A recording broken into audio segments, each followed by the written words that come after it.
Hi dears, അസ്സാം വലൈക്കും, നമസ്കാരം. നിങ്ങൾക്ക് എല്ലാവർക്കും സുഖമല്ലേ? ഞാനിവിടെ സുഖമായിട്ടിരിക്കണേ. എന്തൊക്കെയുണ്ട് എല്ലാവരും വിശേഷങ്ങൾ? സുഖമല്ലേ? മഴയൊക്കെ ഉണ്ടോ? അപ്പോൾ ഞാനിന്നിവിടെ കാണിക്കാൻ പോണത് ഒരു വെണ്ട ഫ്രൈ ചെയ്യുന്നതാണ്.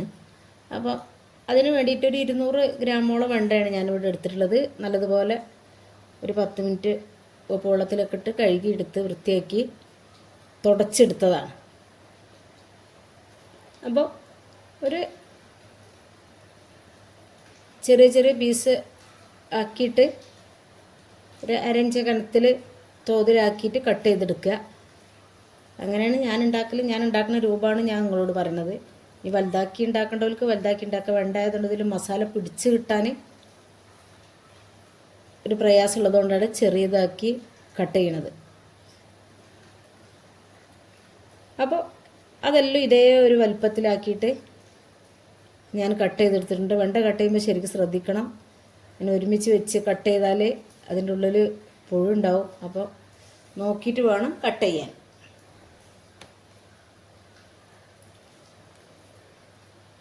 അപ്പോൾ ഇത് വെറുതെ തിന്നാനാണ് കൂടുതൽ ടേസ്റ്റ്. കട്ടൻ ചായൻ്റെ കൂടെയൊക്കെ കൂട്ടിയിട്ട് കഴിക്കാനും നല്ല ടേസ്റ്റാണ്. പക്ഷെ ഒരു വറവായിട്ട് നമ്മൾ ചോറിൻ്റെ കൂടെ തിന്നാൻ അത്ര ഒരു ടേസ്റ്റ്,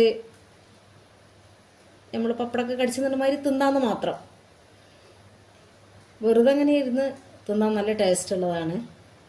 അപ്പോൾ നിങ്ങളൊന്ന് ഉണ്ടാക്കി നോക്കി കഴിച്ചെങ്കിലേ അതിൻ്റെ ടേസ്റ്റ് എന്താണെന്നുള്ളത് നിങ്ങൾക്ക് മനസ്സിലാവുള്ളൂ. ഞാൻ പറഞ്ഞാൽ മനസ്സിലാവില്ല. ഉണ്ടാക്കാത്തവരെ ആരെങ്കിലും ഉണ്ടെങ്കിൽ. അപ്പോൾ ഞാൻ ആ വെണ്ടക്കെല്ലാം കട്ട് ചെയ്ത് എടുത്തതിൻ്റെ ശേഷം പിന്നെ അതിലേക്ക് ആവശ്യത്തിനുള്ള ഉപ്പ് ചേർത്ത് കൊടുക്കണം. മൂപ്പില്ലാത്ത വെണ്ട വേണം എടുക്കാൻ. പിന്നെ അതിലേക്ക് കുറച്ച് പെരിഞ്ചീരകം ഇട്ടെടുത്ത്, പിന്നെ കുറച്ച് ഗരം മസാല ഇട്ടെടുത്ത്, പിന്നെ ഞാനതിലേക്ക് 2 ടീസ്പൂണ് മുളക് പൊടിയാണ് ചേർത്ത് കൊടുക്കുന്നത്. അത് ഓരോരുത്തരുടെ അളവിനനുസരിച്ച് ചേർത്ത് കൊടുക്കുക. പിന്നെ മഞ്ഞൾപ്പൊടി,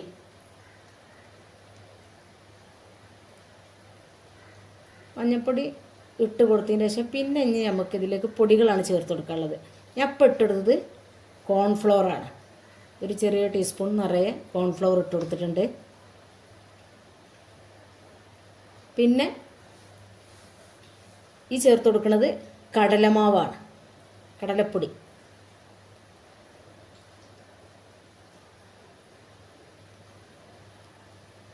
പിന്നെ ചേർത്ത് കൊടുക്കുന്നത് അരിപ്പൊടിയാണ്. അതും ഒരു ടീസ്പൂൺ നിറച്ച് തന്നെയാണ് എടുത്തു കൊടുക്കുന്നത്. ഇത് ഈ അളവ് മതിയാവില്ല കേട്ടോ. ഇതിലേക്ക് പിന്നെ നമ്മളിതിങ്ങനെ മിക്സാക്കി വരുമ്പോൾ ഇതിൽ പിടിച്ച് കിട്ടാൻ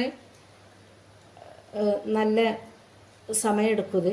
പിന്നെ ഞാൻ ഇത് വെളുത്തുള്ളി ഇഞ്ചിയും നല്ലതുപോലെ ചതച്ചതാണ്.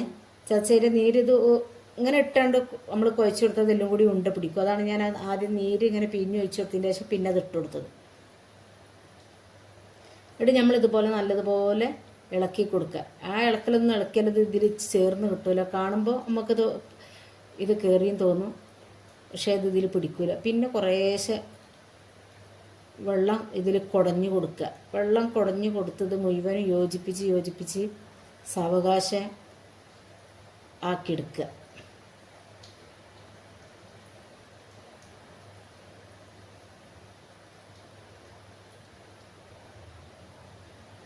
അപ്പോൾ നമ്മൾ ചേർത്തുള്ള സമയത്ത് ഉപ്പ് മുളക് ഇതൊക്കെ വേണമെന്നുണ്ടെങ്കിൽ ചേർത്ത് കൊടുക്കുക.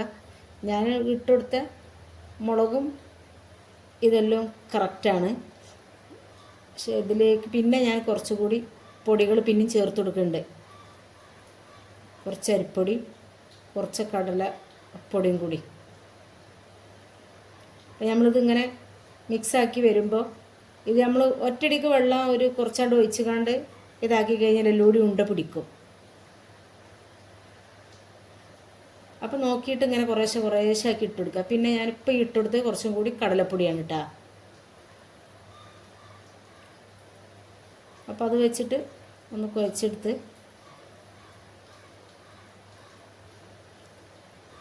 പിന്നെ കുറച്ച് അരിപ്പൊടിയാണ് ചേർത്ത് കൊടുത്തത്.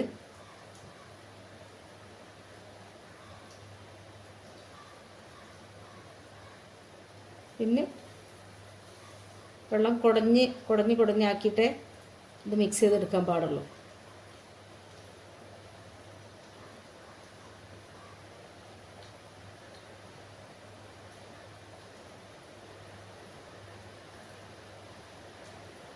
അപ്പോൾ ഇത് ഞാൻ ഇപ്പോൾ മിക്സാക്കി എടുത്തിട്ട് ഈ രൂപത്തിലാണ് ഇത് കിട്ടിയിട്ടുള്ളത്.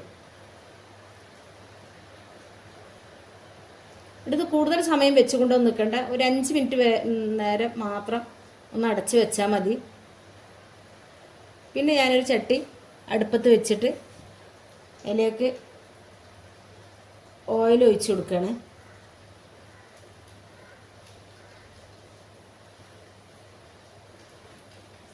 ഓയിൽ നല്ലതുപോലെ ചൂടായി കഴിഞ്ഞ ശേഷം അതിലേക്ക് ഇതിങ്ങനെ ഇട്ടെടുക്കുകയാണ്. ഇത് കൂടുതൽ സമയമൊന്നും വേണ്ട പൊരിച്ചെടുക്കാനൊക്കെ, പെട്ടെന്ന് പൊരിച്ച് ഇത് പൊടികളൊക്കെ ആയതുകൊണ്ട് പിന്നെ വെണ്ടയല്ലേ, അപ്പോൾ പെട്ടെന്ന് പൊരിച്ചെടുക്കാൻ പറ്റും. അപ്പോൾ തീ ഓവറായിട്ട് വെക്കരുത്, പൊടികൾ വേവാതെ കരിഞ്ഞു പോകും.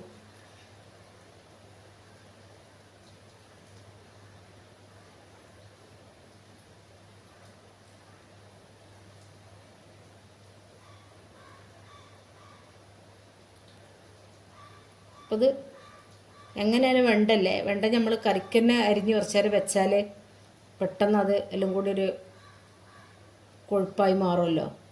അപ്പോൾ ഒന്ന് ഇട്ടുകൊണ്ടൊന്ന് എല്ലാം കൂടി ഉണ്ട പിടിച്ചിട്ട് ആയി വന്നിട്ടുണ്ടെന്നുണ്ടെങ്കിൽ ഒന്ന് ചട്ടകം വെച്ചൊന്ന് ഇളക്കി തിരിച്ചു കൊടുക്കുക.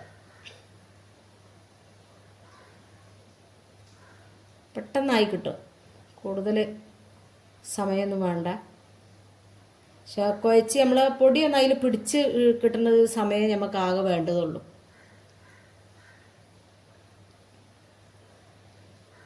ഈ സമയത്ത് വേണമെങ്കിൽ നിങ്ങൾക്ക് വേപ്പില ഇട്ട് കൊടുക്കട്ടെ, ഇട്ട് കൊടുത്തിട്ട് കൂടെ ഇട്ടിട്ട് പൊരിച്ചെടുക്കുക. പക്ഷെ ഞാൻ വേപ്പില ഇട്ടിട്ടില്ല, വേപ്പില എടുത്തോണ്ട് ഞാൻ പുറത്തേക്ക് പോകണം.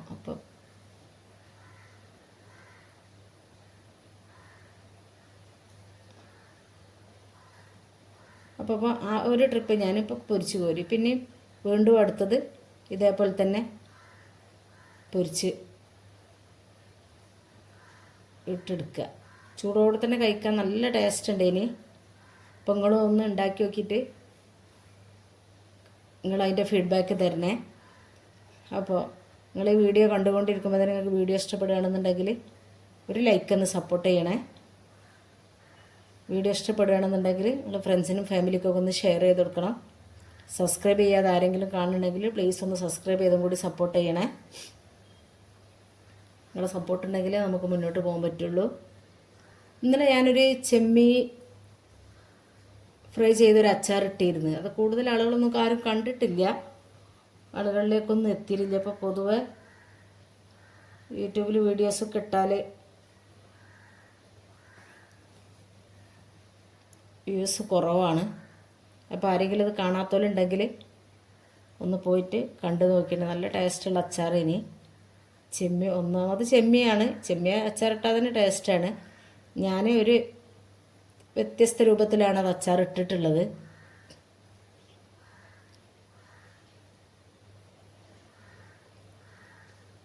അപ്പോൾ കാണാത്തവരുണ്ടെങ്കിൽ ഒന്ന് പോയി കണ്ടു നോക്കുക. അതിന് വേണ്ട ഓരോന്നായിട്ട് ഒന്ന് തിരിച്ച് മറിച്ചിട്ട് കൊടുത്തുകൊണ്ട് അതും വെന്തിട്ടുണ്ട്. അതും ഞാൻ ഇതുപോലെ പൊരിച്ച് കോരുകയാണ്.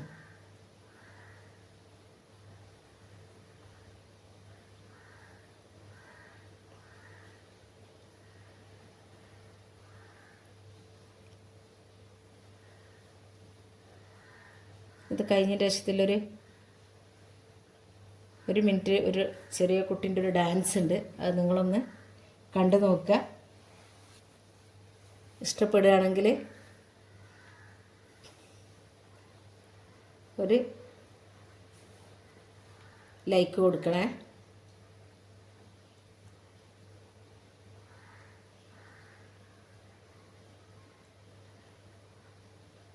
ഓക്കെ, അസ്സലാമു അലൈക്കും.